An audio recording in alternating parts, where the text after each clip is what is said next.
তারা যদি মনে করে যে এই সময়ে মানুষ ছিল, তাহলে আমাদের প্রতিবাদের রাস্তায় নামতেই হয়। ঠিক সেরকমই একজন মানুষ, যার কথায় আজকে আমরা এখানে এই সমাবেশ এবং তাকে আমরা স্মরণ করছি, দিলীপ বাবু। তিনি কিন্তু যে সময়ে এই ড্রাগ বিরোধী আন্দোলন করেছিলেন, তখন কিন্তু রাজ্যে একটা পরিবেশ ছিল, একরকমের একটা ব্যবস্থা ছিল। আজকের সাথে তার তফাৎ যদি আমরা প্রথমেই একটি কথাই করতে চাই, তখনকার দিনে কোনো অন্যায় করলে, অপরাধী হলে, অপরাধীকে আড়াল করার জন্য প্রশাসন, পুলিশ বা সরকার দাঁড়াতো না। অপরাধ কি হতো না? অপরাধ হয়েছে, তাই তো এই দিলীপ মণ্ডলের মতো ড্রাগ বিরোধী আন্দোলনের একজন কর্মীকে নৃশংসভাবে হত্যা করা হয়। কিন্তু তার হত্যাকারীদের আড়াল করার জন্য বা ওই ড্রাগ মাফিয়াদের, ড্রাগ যারা বিক্রি করে তাদেরকে আড়াল করার জন্য সরকার, প্রশাসন রাস্তায় না আড়াল করার চেষ্টা করেনি। সেটা ছিল একটা সরকার। আর আজকের একটা সরকার, যাদের আমরা দেখছি আরজি কর মেডিকেল কলেজের মতো একটি সুরক্ষিত জায়গায়, যেখানে শুধু ডাক্তার, স্বাস্থ্যকর্মী থাকে না, সেখানে অনেক রোগী থাকেন, রোগিনীরা থাকেন, তাদের বাড়ির লোকেরা থাকেন। সেরকম একটি সুরক্ষিত জায়গায় একজন দ্বিতীয় বর্ষের পড়ুয়া ছাত্রী, যে অনেক লড়াই করে, অনেক সামাজিক বাধা পেরিয়ে তার মেধার ভিত্তিতে আরজি কর মেডিকেল কলেজের মতো একটি সরকারি মেডিকেল কলেজে সে পড়াশোনা করতে গেছিল। পড়াশোনা করার ডিউটির ফাঁকে সে রাত্রেবেলা তাকে নৃশংসভাবে হত্যা করা হয় এবং ধর্ষণ করা হয়। এবং সেই ধর্ষণ হত্যাকারীদের আড়াল করে যখন দেখি পুলিশ, প্রশাসন, এবং তাদেরকে সেই তথ্য প্রমাণ লোপাটে জড়িয়ে যায় আরজি কর মেডিকেল কলেজের প্রাক্তন প্রিন্সিপাল আর সেই থানা, টালা থানার ওসি, তখন আমাদের বুঝতে কোনো অসুবিধা হয় না যে এই রাজ্যে অপরাধীদের এবং যারা এই অপরাধ করে তাদেরকেই কোথাও আড়াল করা হয়। এবং এইটাই ছিল তফাৎ, এটাই তফাৎ। তাই আমাদের এটা বলতে অনেক কষ্ট হয় যখন আমরা দেখি আমাদের যুব সমাজ বলছিলেন কাজ নেই, মাথা নিচু করে বাড়ি ঢুকতে হয়, সকাল বিকেল মায়ের দুটো কথা শুনতে হয়। অনেক পড়াশোনা তো করলি, এরপর কি করবি? কর্মহীনতা শুধু নেই, কাজ নেই শুধু না, ডিগ্রি করে তার যোগ্য কাজ পাচ্ছে না, অল্প পয়সায়। কারণ এ তো যোগান আর সাপ্লাই এবং ডিমান্ডের প্রশ্ন। যখন দেখা যাবে আমার অনেক সাপ্লাই আছে, ডিমান্ড কম, তখন তো স্বাভাবিকভাবেই তার দাম কমে যাবে। আমার হাতে আছে এখন অনেক শিক্ষিত বেকার, আমার হাতে আছে অনেক কর্মঠ যুবক, তাদের কাজ নেই। তারা যখন কাজ খুঁজছে, যারা কাজ দেবে তারা তাদেরকে অনেক কম মূল্যে, অনেক কম পয়সায় তাদেরকে কাজ দেবে, যাতে করে তাদের শোষণটা অনেক বাড়ে, তাদের শ্রমটা শোষণ করবে। ন্যায্য শ্রম মূল্য দেয়া হবে না, দিচ্ছে না, সেটাই হয়েছে, তৈরি করা হয়েছে। আর আমরা এই ড্রাগের তার চোখ থেকেই যদি আমরা দেখি, এই ড্রাগ প্রথমে কেউ কেউ একটু আনন্দের জন্য খেয়ে ফেলেন, দু একটা পাওয়া যায়। আমাদের দেশে যদি দেখি, ভারতবর্ষে প্রায় 3 কোটির বেশি মানুষ গাঁজা বা ক্যানাবিসের বিভিন্ন রকম ফর্মে নেশা করেন। আমাদের প্রায় কম বেশি 300টি জেলাতে ড্রাগের উৎপাত আছে ভারতবর্ষের। এই নিয়ে যখন পার্লামেন্টে আলোচনা হয়, তখন দেখা যায় ওই গুজরাটের একটি বিশেষ বন্দরে সবচেয়ে বেশি ড্রাগ আসে। এবং দেখা যায় যেই কন্টেনারগুলিতে ড্রাগ আসে আমাদের দেশে, সেই কন্টেনারগুলির 10% কন্টেনারও প্রপার চেক করা হয় না। তারপরে তো বিভিন্ন রকম আমাদের বর্ডার পোরাস আছে, এবং এখন তো দেখা আমাদের রাজ্যে অনেক জায়গায় এরকম বিভিন্ন জিনিস তৈরি হয়ে যাচ্ছে। তাদের প্রথমের দিকে তার ব্যক্তিগত, তার শরীরের ওপরে প্রভাব ফেলে, তার মুড সুইং করে, সে ব্যবহার করে অন্যদের সাথে খারাপ, সে নিজেকে স্টেবল রাখতে পারে না, শারীরিকভাবে তার বিভিন্ন রকম রোগ উপসর্গ দেখা দেয়। আর সেটাই তখন তার পরে পরিবার আর তার চারপাশের মানুষদের মধ্যে, তার বাবা মা যখন লক্ষ্য করে ছেলেটা তো একটু অন্যরকম হয়ে যাচ্ছে, ছেলেটা তো একটু বদলে যাচ্ছে। আগে তো বাড়ি থেকে বেরোবার আগে মাকে বলে বেরোতো, এখন তো যখন তখন বেরিয়ে যাচ্ছে। আগে তো বাড়ি ফিরে মাকে একটু, তার সাথে একটু ভালো করে বসে কথা বলতো, আরে এখন তো ছেলেটা প্রায় গুমড়ে থাকছে, সে কথা বলছে না, কি ব্যাপার? আস্তে আস্তে সেই ছেলেটি তার বাড়িতে নিজেকে আলাদা করছে, সমাজ থেকে আলাদা করছে, তার বন্ধুদের থেকে আলাদা করছে। এই আলাদা করার মধ্যে সে আবার তার একটি নির্দিষ্ট এরকম গণ্ডির মধ্যে জড়াচ্ছে, যারা এই কাজগুলির মধ্যে, এই নেশাগুলির মধ্যে আছে। তার একটি আলাদা একটি জগৎ তৈরি হচ্ছে। সেই জগৎটির থেকে আস্তে আস্তে সে যখন তার ফিনান্সিয়াল, প্রথম দিকে কিছু পয়সা করি এদিক ওদিক থেকে জোগাড় হতো, পরে যখন তার নেশা বাড়ছে, তার পয়সার চাহিদাও বাড়ছে, হাতে তো কাজ নেই, বাবা মাও সেরকম রোজগারের নয়, কোনোরকমভাবে সংসারটা চলে, বাড়িতে টান পড়তে শুরু করেছে। আলমারির তাক থেকে মায়ের বাজার করার টাকাটা একদিন পাওয়া গেল না, প্রথম দিন ভাবলো হারিয়ে ফেলেছি, পরপর যখন 2-3 দিন ধরে বাজারের টাকাটা আর পাওয়া যাচ্ছে না, তখন ভাবতে হচ্ছে ছেলেটা কি নিচ্ছে, ভাবতে হচ্ছে। পরে যখন সেই নিয়ে তর্কাতর্কি, 2-1 চড় মায়ের গায়ে চাপিয়ে দিচ্ছে সেই ছেলেটি, যে একদিন মাকে আদর না করে বাড়ি থেকে বিরত না। তারপর তার চাপ গিয়ে পড়ছে পুরো সমাজে। আমরা যখন দেখছি, এই আজকে যখন আমরা ড্রাগ বিরোধী আন্দোলন করছি রাস্তায় নেমে, তখন আমি জানি এই মুহূর্তে এই রাজ্যের কোনায় কোনায় কত যুবক বসে, আমি আমার বাঁকুড়ার গ্রামে বাড়ি, আমার সেইখানে খেলার মাঠ আছে, সেখানে আমাদের ছেলে মেয়েরা ফুটবল খেলে, আমাদের একটি একাডেমি আছে, ছেলেরা মেয়েরা ফুটবল খেলে। সেই ফুটবল খেলার মাঠে প্রথম কাজ হচ্ছে, ছেলেরা যখন প্র্যাকটিসে নামে, সারা মাঠটা খুঁজে, আগের দিন রাত্রে কতগুলি বিয়ারের বোতল ভাঙা পড়েছে, কতগুলি বোতল মাঠের মধ্যে খুঁজে পড়ে ছড়িয়ে আছে, সেটি খুঁজে বের করা। সেই প্রত্যন্ত বাঁকুড়ার একটি গ্রামের কথা আমি বলছি।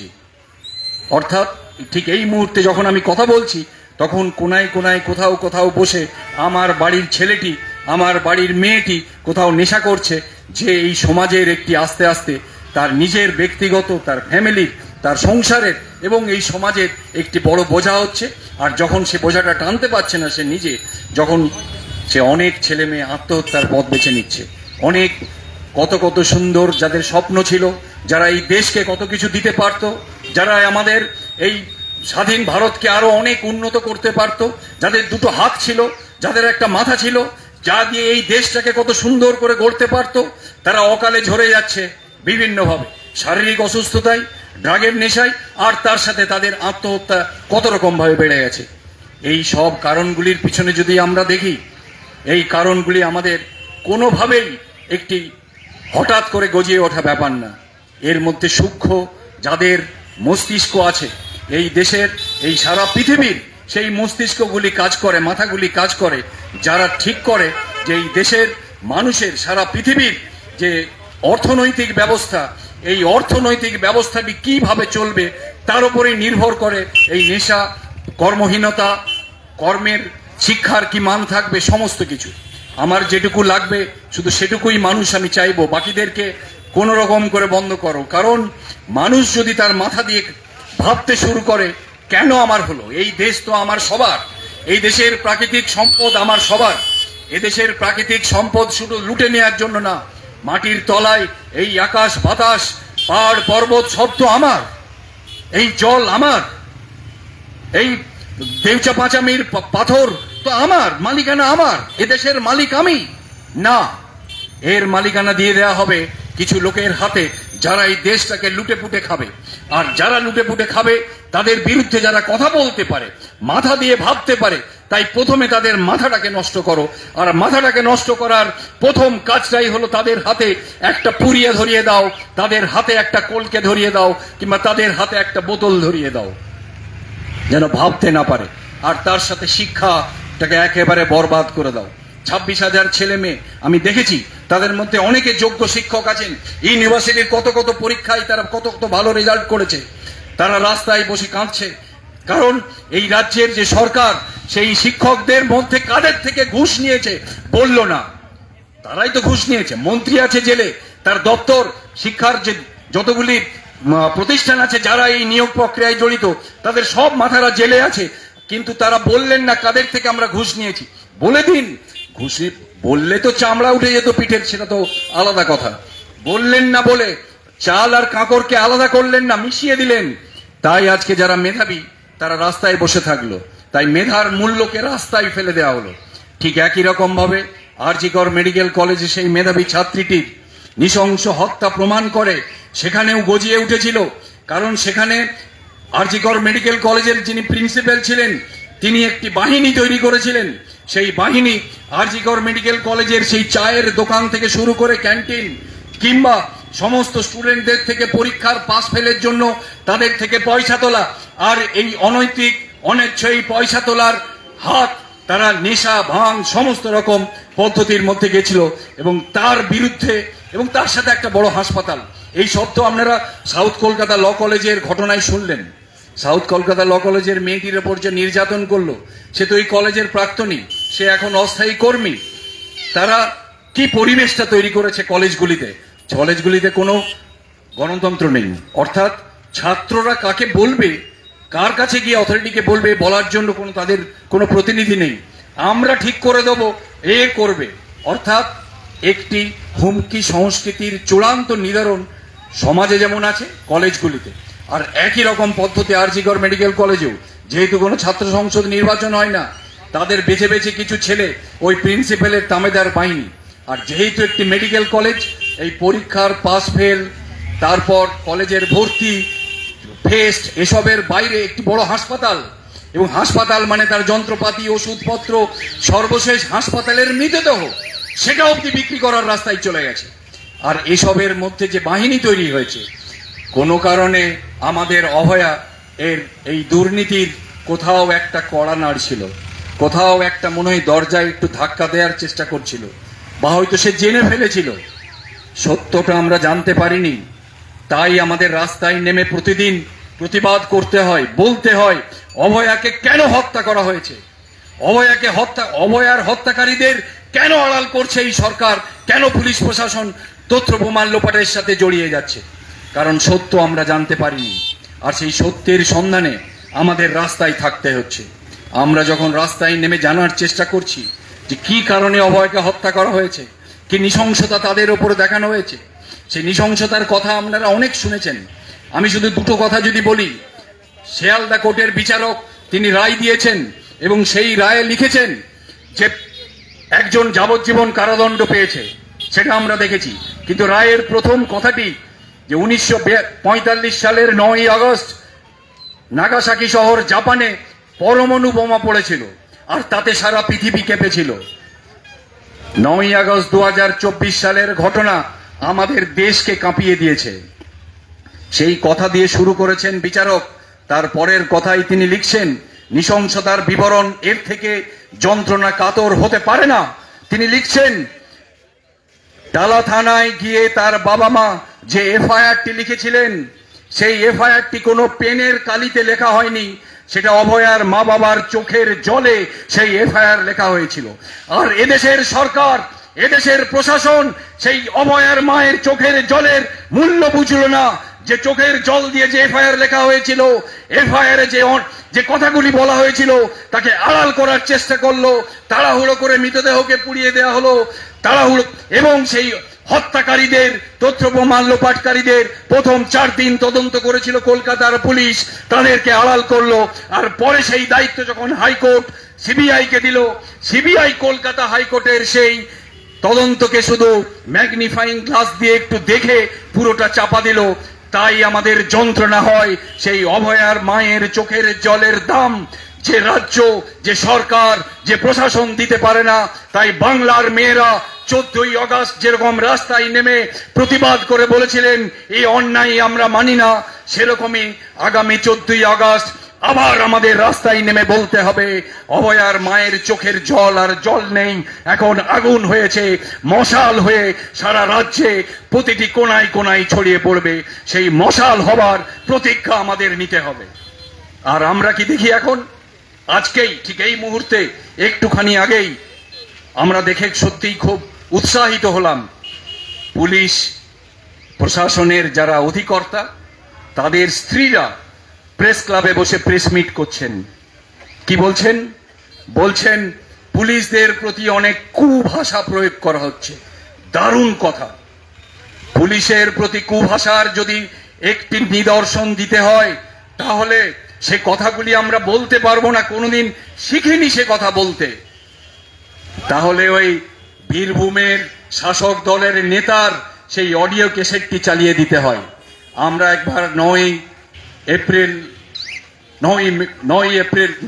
9 জুন আমরা টালা থানা অভিযানে গেছিলাম। টালা থানা অভিযানে যাওয়ার সময় টালা থানার ওসি আমাদের জানতে চাইলেন আপনারা কেন এসেছেন, আপনারা কি থানার ভেতরে ঢুকবেন? বললাম না, আমরা টালা থানায় ঢুকবো না, টালা থানার বাইরে, কারণ টালা থানার ওসি এবং আমরা মনে করেছি টালা থানা হলো এই আরজি করের অভয়া হত্যার আঁতুড় ঘর। কারণ আরজি কর মেডিকেল কলেজে বিগত 3 বছর 4 বছর ধরে ছাত্ররা যখন অত্যাচারিত হতো, টালা থানায় গিয়ে যখন এফআইআর লিখত, সেই এফআইআর বদলে যেত, যে অভিযোগ করত তাকে উল্টে ফাঁসিয়ে দিত ওই টালা থানা। তো আমরা বলেছিলাম টালা থানায় ঢুকবো না, শুধু আমরা এসেছি যে ওই বীরভূমের শাসক দলের নেতার অডিও ক্যাসেটটা 2বার চালিয়ে দিয়ে চলে যাব, এর থেকে আর বেশি কিছু আমাদের বলার নেই। আর যখন চালাবো আমরা কিন্তু কানে আঙুল দিয়ে থাকবো, আপনারা কানটা খুলে রাখবেন, এইটুকু শুধু বলতে আসবো আমরা। ঠিক একই রকম ভাবে আজকে যখন প্রেস ক্লাবে মিটিং হচ্ছে, আমরা উৎসাহিত হচ্ছি যে পুলিশের স্ত্রীরা যখন প্রেস ক্লাবে নেমে বলছেন, কু কথা বলা হচ্ছে, আমরা তাকে অভিনন্দন জানাই। সাথে সাথে এটা বলি, শুধুমাত্র প্রেস ক্লাবে এটা বলে থামবেন না, নামুন রাস্তায়, আসুন 14ই আগস্ট এই রাজ্যের নারীরা যেদিন ঘোষণা করবে তাদেরও স্বাধীনতা আছে। 14ই আগস্ট রাত্রে যখন পতাকা তুলবে, জাতীয় পতাকা, তখন আপনারাও তাদের সাথে সামিল হন। আর পুলিশ অফিসার যদি পকেটে ঘুষ নিয়ে বাড়ি ফেরে, তাকে বলুন আজকে আর বাড়িতে খেতে দেবো না, ওই টাকা ফেরত দিয়ে আসো। যে পুলিশ অফিসার বাড়িতে ঢুকবে কোনো অন্যায় করে, যদি কোনো প্রতিবাদীর গলার মাথার ওপরে লাঠি মারে, তাকে বলুন আজকে আর বাড়ি ঢুকতে দেবো না, চলে যাও তোমার ব্যারাকে, সেখানে গিয়ে থাকো। এই কথা তাদের স্ত্রীদের বলতে হবে, এই আশাই আমরা বুক বাঁধি। প্রতিবাদীদের গলা থামাবার চেষ্টা বারে বারে হয়েছে, আরো হবে, আরো হবে। কারণ যখন শাসক মনে করবে যে এই প্রতিবাদ তাদের নড়িয়ে দিতে পারে, তখন আক্রমণ আসবে। আর যখন মাটি কাঁপে, তখন আমাদের ভূমিকম্প হলে আমাদের পালিয়ে যাওয়ার পথ থাকে না, আমাদের তখন হাতে হাত ধরে থাকতে হয়। ঠিক সেরকমই যখন আমাদের এই অস্থির সময়ে পায়ের মাটি যখন কাঁপছে, তখন আমাদের একজনের সাথে আরেকজনের হাত ধরে লড়াইয়ের ময়দানে থাকতে হবে। এবং আমরা মনে করি এই সময়ে এই রাজ্যের প্রতিবাদী মানুষেরা, আমাদের যুবকেরা, আগামী ভবিষ্যৎ যারা, তারা ঠিক সঠিক দিশায় আছে। এই ড্রাগ মুক্তির আন্দোলনে আজকে যারা এখানে বসে আছেন, আমরা মনে করি তারাই এই সমাজের সিদ্ধারা, তারাই সম্মান পাওয়ার যোগ্য এবং আগামী ভবিষ্যৎটা তারাই ঠিক করবে। এই কথা বলে আপনাদেরকে আমার আরেকবার অভিনন্দন, নমস্কার জানিয়ে লড়াইয়ের ময়দানে আপনাদের সাথে আমরা আছি, কাঁধে কাঁধ মিলিয়ে আমরা লড়ব, এই প্রতিজ্ঞা করে আপনাদেরকে ভালোবাসা জানিয়ে আমার কথা শেষ করি। ডাক্তার তমনাথ চৌধুরীকে ধন্যবাদ জানাচ্ছি। তমনাথ চৌধুরীকে সংবর্ধিত করবেন সাউথ দমদম লোকাল কমিটি 3-এর লোকাল কমিটির নেতৃত্বগণকে এখানে আসার জন্য অনুরোধ করছি। মহিলা আন্দোলনের নেত্রী সমাধিকে মঞ্চে আসার জন্য অনুরোধ করছি।